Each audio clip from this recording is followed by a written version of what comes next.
लागतं, कारण गेल्या कितीतरी म्हणजे आता ही 12वी पंचवार्षिक योजना आहे आणि 12व्या पंचवार्षिक योजनामध्ये सुद्धा आपले जे कातकरी आहेत, आपण सगळे बघता दररोज त्यांच्या विकासाचं फार काही चांगलं चित्र आपल्याला दिसत नाही.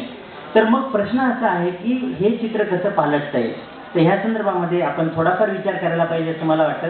आणि मला असं कळलं की सरपंच आणि काही शेतकरी पण आहेत तिथे, तर सरपंचांना आणि उपसरपंचांना माझी विनंती आहे, इव्हन महिला बचत गटाच्या लोकांना, की कृपया आता एक आपल्याच घरातला एखादा भाऊ जर अविकसित असेल तर ज्या तळमळीने आपण त्याच्या विकासासाठी प्रयत्न करतो तेवढे प्रयत्न आपण सगळ्यांनी मिळून आपले जे आदिवासी बांधव आहेत, जे खऱ्या अर्थाने अविकसित आहेत, त्यांच्या विकासासाठी करायला पाहिजे असं मला वाटतं. त्यासाठी आपल्याला स्वतःच्या खिशातून काही करण्याची गरज नाही.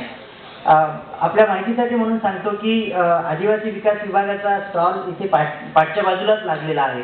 त्याच्यामध्ये त्यांची अशी एक पुस्तिका आहे जी महाराष्ट्र शासनाने छापलेली आहे आणि पेनच्या प्रकल्प अधिकाऱ्यांनी परत एक छोटीशी बुकलेट ही पण छापलेली आहे आणि हे सगळं फुकटामध्ये इथे अवेलेबल आहे. तर तुम्ही कृपया एक तर तिथे जा आणि हे समजून घ्या, कारण मी जे बोलत असेल त्याला मर्यादा आहेत वेळेच्या, त्याच्यामुळे मी काय प्रत्येक गोष्टीला स्पर्श करेन असं नाही.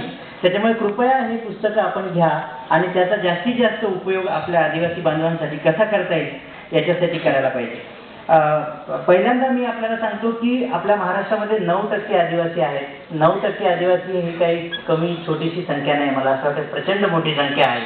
आणि त्याच्यामध्ये ह्या एकूणच विकासाचा आदिवासीचा विचार केला तर 9% पैसा सुद्धा आदिवासी विकासासाठी